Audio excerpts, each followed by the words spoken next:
We examine two terrifying and incredibly human tales of descent today, not simply into the actual depths of the earth, but also into the core of survival, recklessness, and dread. Despite being embellished for dramatic retelling, these tales are based on the terrifying fact that some of the world's most perilous and misinterpreted places are located beneath our feet. Caves are unaffected by human conceit, and they can easily turn into deadly traps when approached carelessly. We follow characters in both stories who embody distinct facets of contemporary adventurism: content producers fixated on the next viral stunt, and thrill-seeking undergraduates deafened by social media buzz. Although the individuals are completely unique, their errors mirror disasters that still happen all over the world. These people put themselves and others in grave danger because they are uninformed, overconfident, and poorly prepared. In addition to describing what went wrong, we want to investigate the psychology underlying these choices, the ripple effects of minor mistakes, and the thin line that frequently divides survival from disaster.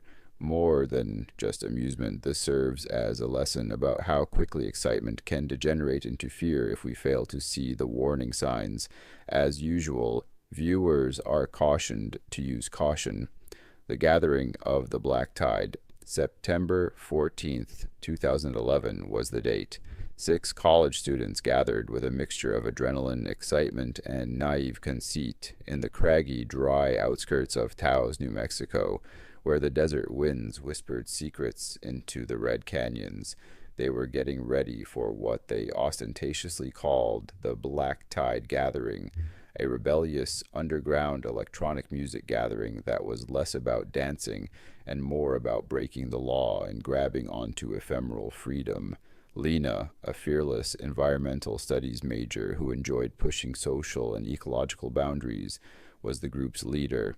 She viewed the caverns as settings for revolt, rather than as natural wonders, a means of using light displays and bass drops to defy social norms. Her self-described musical companion, Mason, considered this event as his breakthrough performance and hoped to become well known on SoundCloud. Carrying 3 cameras and an air of invincibility, Tori was constantly looking for the next adventure for her carefully organized photo blog. As if defying fate, Dev, the group's sardonic pre-med student, repeatedly asked, "What's the worst that could happen?" while masking his nervousness with scathing humor. There, pursuing material, Zoe, whose amateur vlog had a meager 10 subscribers, narrated every moment with theatrical delight on her phone. Then came Malik, who was soft-spoken, a little uncomfortable, and totally out of his league. He had only seen the group twice previously, and the main reason he had decided to join was his crush on Lena. He had an opportunity to demonstrate his belonging. They were all inexperienced cavers. They just had a rough understanding of the cavern's layout from an old Reddit post. They had no actual equipment or a map. They had a straightforward plan: trek down after twilight, dance with glow sticks, play loud music on portable speakers, and go before dawn. They were unaware that this specific subterranean system had been shut down for years because it was too erratic and unreliable. However, every warning flag was overshadowed by their youth, egos, and desire for something unadulterated and unique. Where, geologically old, hauntingly beautiful, and potentially unstable, this deteriorating network of lava tubes is tucked away close to the ragged borders of the Rio Grande Gorge. These tunnels were the remains of millennia of volcanic rage that had been twisted into a system of claustrophobic, echoing rooms by time and seismic movements. Following several cave-ins and a tragic disappearance in 1996, local authorities had closed the place for decades because of its unpredictability. Even experienced geologists shunned the region, but that only made it more alluring to thrill seekers and digital age explorers. In a hidden part of the internet, an encrypted subforum where urban explorers exchanged GPS coordinates like illegal goods, Lena had discovered the spot. According to one mysterious discussion, which was made by a person going by the handle Crater Ghost 99, the tubes are a natural rave dome untouched by regulation, and previous group was seen entering the building in the post's blurry night vision film. their joking turning to frenzied shouts before the video abruptly turned to black. Instead of discouraging Lena, it piqued her interest. For her, the lava tubes represented more than just a location, a problem, a location for claiming authority over the uncontrollable. She felt more alive when she imagined herself within it, using glow sticks and baselines to rewrite danger into memory. The more prohibited it was. Not a single pupil had any prior cave experience. They had a tiny generator, glow sticks, Bluetooth speakers, and enough food and drink to make everyone lose their sense of reason. Helmets for safety, not at all. Lighting apparatus, only their phones. Kits for first aid, ignored. They had no plan B, no map, and no knowledge of the intricate structure of the volcanic tunnel system. Late in the afternoon, they arrived. Attracted by the buzz on social media, dozens of others arrived in small groups as dusk drew near. The only means of descent was a rudimentary rope attached to a tree, and the lava tube itself was a ragged hole in the basalt.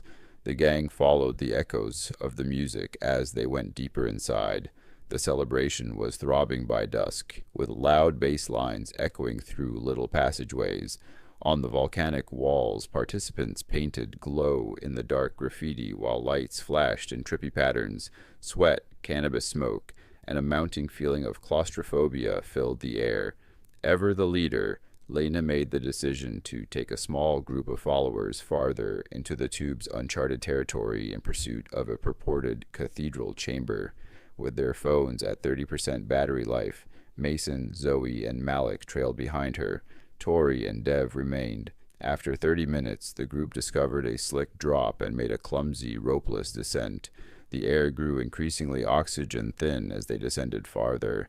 They lost all sense of direction after making one incorrect turn. Their phones died. The glow sticks went out. Malik hurt his head after slipping on a damp rock. He was bewildered, yet still conscious. A bubble of panic formed. The music has stopped back at the main rave. The generator didn't work. Unaware that 4 persons were now lost far down in the cave, attendees started to leave. Dev set the alert when Lena's gang did not return. Early the following morning, authorities were contacted. By midday, the New Mexico Cave Rescue Group had sophisticated rigging systems, heat sensors, and oxygen monitors. Lena's gang was discovered huddled and shivering 400 feet below the surface after hours of searching. Lena was semi-delirious, constantly blaming herself. Zoe was experiencing terror and dehydration-induced hallucinations, and Malik had vomited from a moderate concussion. They were discovered in a chamber that was perilously close to a collapse zone and had almost no airflow. After a stressful 12-hour rescue, all 4 were hauled out. Later, Lena acknowledged that she had disregarded several online cautions regarding that area of the cave. The incident spurred conversations about illegal cave parties and the websites that advertised them throughout the state. The reason the media called it the Black Tide Gathering was not because of the celebration, but rather because of how easily happiness gave way to fear. None of them were the same thereafter, yet everyone lived. The misadventure of Carbon Cross, 3 Colorado adventure. YouTubers decided to record a brand new challenge on March 28, 2019, which was to spend a full day in the Carbon Cross cave system, a network of cold tunnels carved into a mountainside.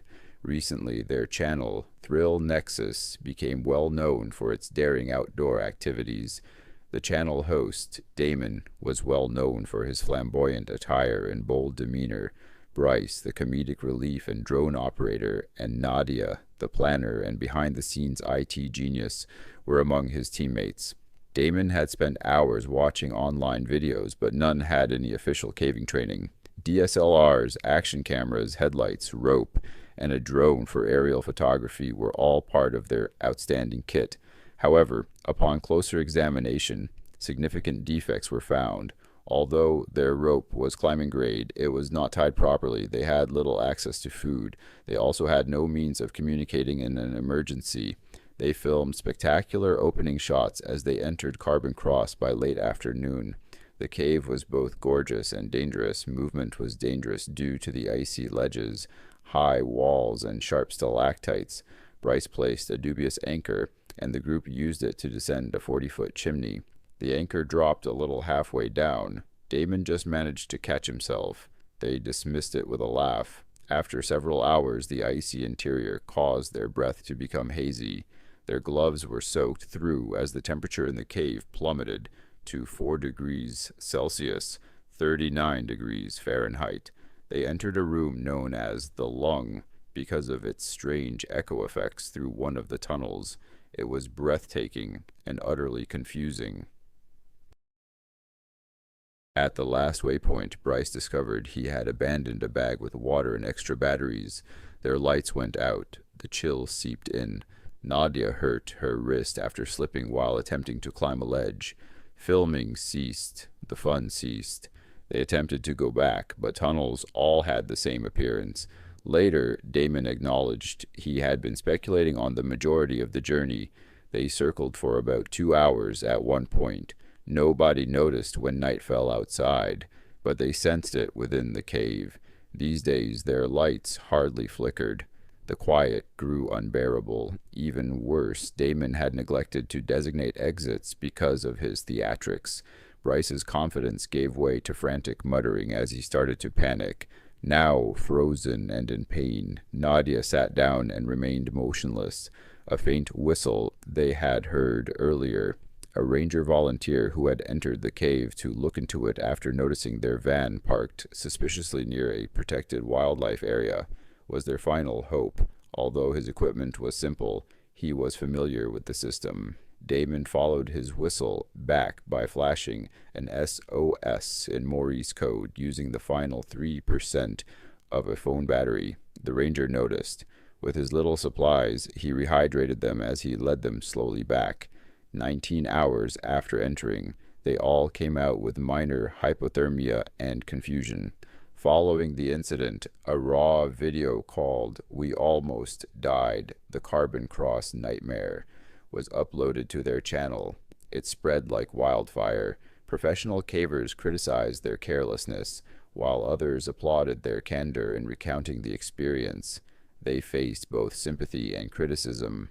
Concluding remarks: caves aren't places to play or make viral videos. They are revered, historic buildings that require deference, readiness, and humility. Those that descend below, whether seeking adventure, influence, or an escape from the norm, must realize that one mistake could result in fatalities. Let these tales serve as a reminder. In addition to beauty, there is danger beneath the surface, and the earth will not overlook negligence.